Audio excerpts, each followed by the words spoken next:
పల్లవిత పాలిత సప్తలోకీ నిర్వాహ కోరకిత నేమ కటాక్షలీలా శ్రీరంగ హన్యతల మంగళ దీపరేఖా శ్రీరంగరాజ మహిషీం శ్రియమాశ్రయామః.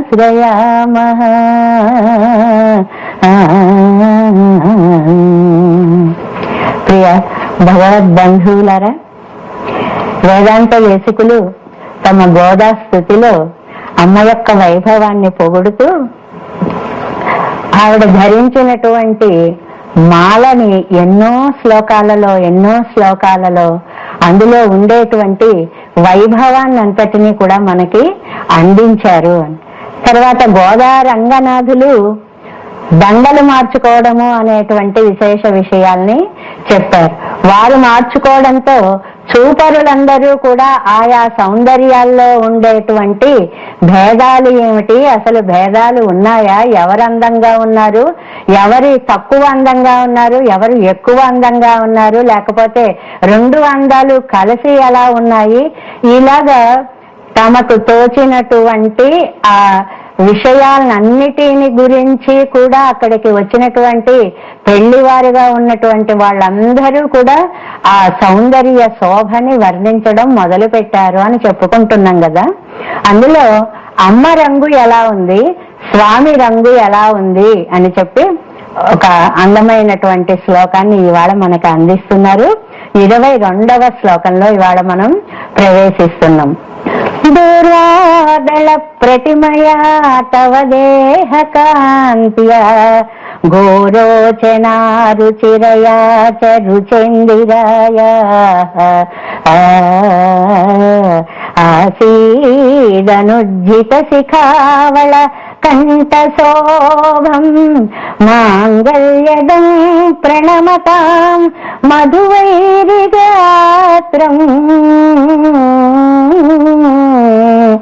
దూర్వాదళ ప్రతిమయా తవ దేహ కాంత్యా ఘోరోచనా రుచిరయా చ రుచేందిరాయా. స్వామి దగ్గరకు వచ్చి అందరూ నమస్కారాలు చేయడం, వందనం చేస్తే శుభాలు ఇచ్చేటువంటి ఆ స్వామి, ఆయన ఏ రంగులో ఉన్నాడు, అమ్మ ఏ రంగులో ఉంది. అమ్మట ఒక పచ్చటి గరిక, ఎలా దూర్వాదళం పచ్చటి గరిక ఎలా ఉంటుందో అది కూడా లేతగా ఉన్నప్పుడు ఆ ఆకు రంగు, ఆ ఆకు ఎలాగా ప్రభావవంతంగా ఉంటుందో అలాంటి దేహ కాంతిగా ఉందిట అమ్మ యొక్క కాంతి. గోరోచనంలాగా పసుపు కాంతి గల లక్ష్మీ కాంతితోటి, స్వామి ఏమో నెమలి కంఠం లాంటి రంగుతోటి, ఈ రెండు రంగులు కలిస్తే ఆహా చాలా అద్భుతంగా ఉంది ఆ దృశ్యము అని. ఎందువల్ల అంటే మనకి మామూలుగా ఉపనిషత్తులు వేదాలు నీల తోయద మధ్యస్థ విద్యుల్లేఖేవా అని ఒక అందమైన మాట అంటారు. అంటే నీలి మేఘం మధ్యలో ఉండేటువంటి ఒక విద్యుల్లేఖ ఎలా ఉంటుంది, లక్ష్మీదేవి విద్యుల్లేఖలాగా స్వామి నీల మేఘంలాగా ఉంటాడు అనేటువంటిది. దాన్ని ఇంకొంచెం ఒక నెమలి కంఠం రంగు ఎలా ఉంటుందో అలా ఉండేటువంటి అందాన్ని తీసుకొస్తూ అమ్మని గరిక, అందులో లేత గరిక, అందులో చిన్న చిన్న ఆకులు, ఆ ఆకులు మళ్ళీ ప్రభాతో మెరిసిపోయేటువంటి ఆకులు, ఆ కాంతిలా ఉండేటువంటి కాంతి స్వామి యొక్క నీలకంఠ కాంతి. ఈ రెండు కాంతుల యొక్క సమ్మేళనము. ఆ నమస్కరించేటువంటి భక్త జనావళికి అందరికీ కూడా ఈ రెండు రంగులు చూస్తే, ఈ బంగారం రంగు, ఆ ఆకుపచ్చ నెమలి కంఠం యొక్క రంగు, ఈ మూడు అన్ని కలిసేటప్పటికీ అది చాలా విచిత్రమైనటువంటి అనుభూతిని అందిస్తోంది. మంగళ్యదం ప్రణమతం మధువైరి గాత్రం. మధు వైరి, మధు అనే రాక్షసుడికి శత్రువైనటువంటి ఆ శ్రీకృష్ణుని యొక్క ఆ శరీరం, ఆ రంగనాథుని యొక్క ఆ శరీరం ఆ రంగు అని. ఎందువల్ల అంటే అసలు ఆప్రణకాత్ సర్వయేవ సువర్ణ అంటుంది శృతి. గోళ్ళ నుంచి పైదాకా అంతా బంగారు రంగులోనే ఉండేటువంటి శరీరమే అది. ఇది మనలాగా పాంచభౌతిక దేహం కాదు కదా. మనమైతే పృథివీ, అప్పు, తేజో, వాయు, ఆకాశాల యొక్క సమ్మేళనంతో ఏర్పడేటువంటి శరీరం. దీని పద్ధతి వేరు. అది పంచ ఉపనిషన్మయమైనటువంటి శరీరం కాబట్టి ఆ కాంతి అది అంతా కూడా చాలా విచిత్రంగా ఉంటుంది. అమ్మకి అసలు ఇందిర అని పేరు. ఇది అంటే ఐశ్వర్యము అనే అర్థం అన్నమాట. ఈవిడ ఇంత ఐశ్వర్యం అంటే సంపద, సంపద కాంతిమత్వం. సంపదలకు ఎన్నో అర్థాలుగా మనం తీసుకుంటే ఆ లక్ష్మీత్వం అంతా కూడా ఈ కృష్ణత్వంతో కలిసినప్పుడు ఉండేటువంటి దివ్య సౌందర్యాన్ని ఇక్కడ మనకి వేదాంత దేశికులు తెలియచేస్తూ, అమ్మ అలాంటి తల్లి ఆ కృష్ణుడితో కలవడం కోసమని మేఘాలన్నిటినీ కూడా దూతలుగా పంపిస్తుంది వెంకటేశ్వర స్వామి దగ్గరికి. అమ్మ చెప్పినటువంటి పాసురాల్లో మనకు అవి కనిపిస్తాయి. నిన్నాగ எழுகின்ற மேகங்கள் வேங்கட தன்னாக திருமங்கை தங்கிய சீர்மார்வர்க்கு என் நாகத்திளம் கொங்கை விரும்பித்தாம் நாள்தோறும் பொன்னாகும் పుల్గుదర్కు ఎన్ పురి ఉడమ్మై చెప్పుమినే అని అన్నట్లుగా, ఓ మేఘమా లక్ష్మీ నిత్య నివాసినిగా ఉండేటువంటి వాడు శ్రీ వెంకటేశ్వర స్వామి అని. అలాంటి ఆ శ్రీయపతిని సంశ్లేషించాలి అని చెప్పి నేను ఎంతో ఆశపడుతున్నాను అని ఒక్క మాట చెప్పు అని మేఘ దౌత్యం చేస్తుంది అమ్మ. స్వామి తిరువెంగళముడయాన్ శ్రీనివాసుడికి తన యొక్క మనోభావాలని పంచి పెడుతుంది, మేఘాల ద్వారా పంపిస్తుంది అని. ఇలాంటి మేఘ దౌత్యాలన్నీ చూసే మేఘమాలికల చేత మా భావాలన్నీ అవతల వారికి ప్రియులకు చెప్పవలసినది అని మేఘ సందేశాలన్నీ కాళిదాసు నుంచి వచ్చినటువంటివి, అంతకు పూర్వమే పై పురాణాదుల్లో నుంచి వచ్చినటువంటివి, తర్వాత ఈ గ్రంథాల్లో వచ్చినటువంటివి, కావ్యాల్లో వచ్చినటువంటివి, ఇవాళ లోకాన్నంతటినీ ఏలేటువంటి దౌత్యాలన్నిటికీ మూలం మన వాంగ్మయమే, మన సారస్వతమే అని అన్నమాట. ఏమిటి ఈ రంగులో ఉన్న విశేషం అమ్మకి అంటే అసలు గరికలో ఒక ప్రత్యేకత ఉంది అంటారు. అది చెడు కళలన్నీ రాకుండా చేస్తుంది అని అంటారు. అంటే పాపాలన్నిటినీ కూడా పోగొట్టే శక్తి కలిది అని. ఆ మధ్యలో చిన్న ఆకులు వస్తూ ఉంటే కాండాత్ ప్రరోహంతి అంటే కణుపుకి కూడా లేత ఆకులు చిన్న ఆకులు వస్తూ ఉంటాయి అన్నమాట. అలా గరిక దూరంగా చక్కగా అందమైనటువంటి రంగుతో వస్తూ ఉంటుంది. అప్పుడు అలాంటి అమ్మ, అలాంటి స్వామి అని మనం వాళ్ళ రూపాలను ఊహించుకున్నప్పుడు ఈ పసుపు రంగా, నీలిరంగా, ఆకుపచ్చ రంగా ఇవన్నీ కలిసేపటికి ఈయనేమో మయూర కంఠ శోభతోటి ఓ మిలమిల మెరిసిపోతూ ఉంటాడు. అతసీ పుష్ప సంకాసం హారనోపుర శోభితం అని అతసీ పుష్ప సంకాసునిగా స్వామి యొక్క రంగుని మనకి ఈ అష్టకాలు స్తోత్రాలు అన్నీ కూడా అంటే శిరీష కుసుమ పేసల స్వభావుడైనటువంటి స్వామి అంత అందమైనటువంటి ఆ రంగు. అది నల్లతనం మాత్రం కాదు, అది నైల్యాన్ని, ఆ రంగుకి కూడా మళ్ళీ మనకి వేదాంతార్థాన్ని. ఎందుకు ఈ నైల్యం అంటే కరుణ అనేటువంటిది లోపల ఉండడం వల్ల శరీరం ఆ రంగులో మనకి కనిపిస్తుంది అనేటువంటి విశేషమైనటువంటి అర్థాన్ని కూడా చెప్తారు. మయూర గ్రీవ సదృశ కాంతి అంటారంటే నెమలి కంఠము రంగు. అందులో ఎన్ని రంగుల యొక్క సమ్మేళనము ఉంటుంది కాబట్టి స్వామిని కృష్ణ పింగళ రూపి అని చెప్పి మనకి తైత్తరీయ ఉపనిషత్తు చెప్తుంది అన్నమాట. ఉత్కర్ష ఆయన యొక్క శోభా ఉత్కర్షను మనకి అందంగా అందజేస్తుంది.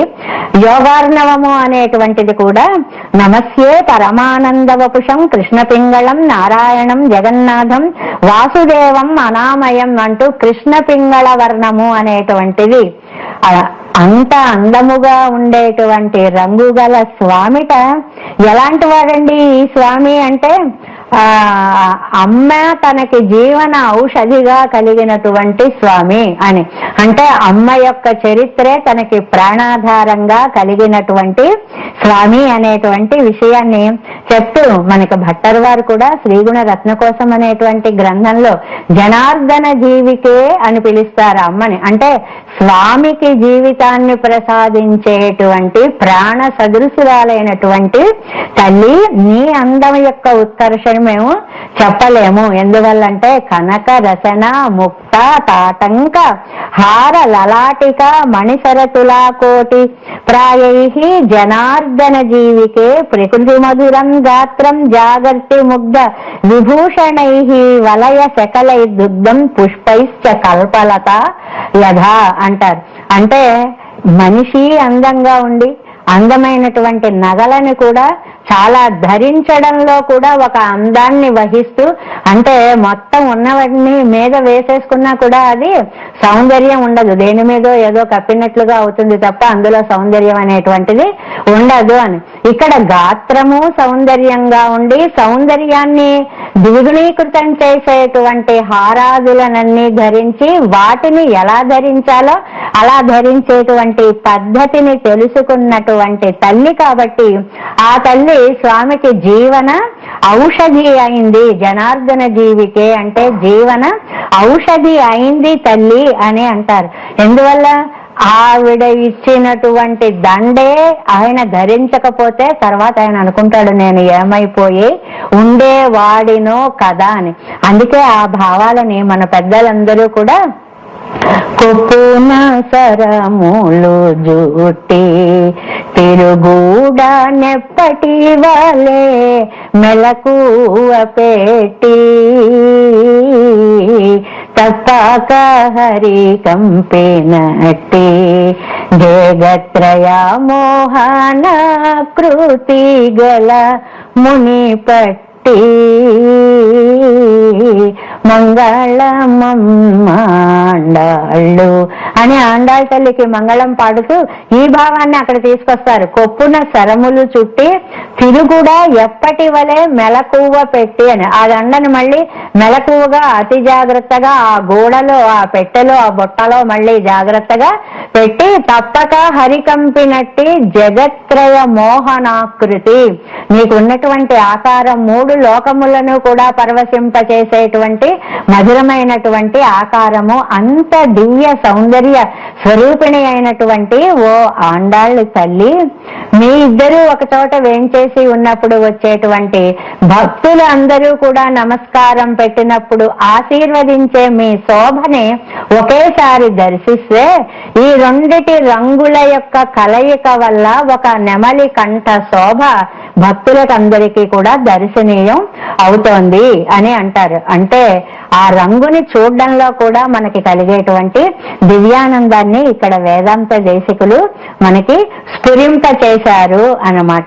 అంటే గాత్ర సౌందర్యంతో పాటుగా హృదయ సౌందర్యం కూడా కలిగినటువంటి దివ్య దంపతుల యొక్క ఆది దంపతుల యొక్క వాళ్ళలో ఉండేటువంటి కరుణని ప్రసరింప చేసేటువంటి ఆ విధానం, వారి శరీరం నుంచి వచ్చే కాంతిని మనం దర్శించడం అంటే ఎలా మనం దర్శిస్తాం? ఆ కృపకి పాత్రులం అవడమే ఆ కాంతిని మనం దర్శించడము అనేటువంటి విషయంగా మనకి చెప్తూ, అలా స్వామి దయని మనం పొందాలి అంటే, ఆండాళ్ళ తల్లి యొక్క దయని మనం పొందాలి అంటే ఏం చెయ్యాలి అనేటువంటి దానికి ఆ ఇద్దరూ కలిపినటువంటి మూర్తిని మనం ధ్యానించాలి అనేటువంటి దాన్ని, ఆండాళ్ళు అనేటువంటిది మన్ని తరింప చేయడానికి వచ్చినటువంటి తల్లి, ఆ తల్లితో కూడినటువంటి ఆ స్వామి తల్లే ఏమని ప్రార్థించింది? నిత్య సంశ్లేషినిగా ఉండేటువంటి లక్ష్మీదేవితో కూడిన వెంకటేశ్వర, నేను నిన్ను కొలవాలనుకుంటున్నాను అంటూ ఇటు శ్రీదేవితో పాటు భూదేవి కూడా తన స్థానాన్ని తాను కోరుకున్నట్లుగా అమ్మ ప్రార్థించింది. ఎందుకని? హ్రీశ్చతే లక్ష్మీశ్చ పత్ని, ఇటు లక్ష్మీదేవి ఇటు భూదేవి కూడా. దీన్నే మనం ఉభయ నాంచమార్లతో కూడినటువంటి స్వామి సేవ అనే పేరుతో పిలుస్తూ ఉంటాం. అలా శ్రీభూనీళ సహితుడైనటువంటి ఆ శ్రీ రంగనాథుడు మనందరికీ కూడా సకల సంపత్తులని అనుగ్రహించాలని ప్రార్థిస్తూ ఓం నమో వెంకటేశాయ.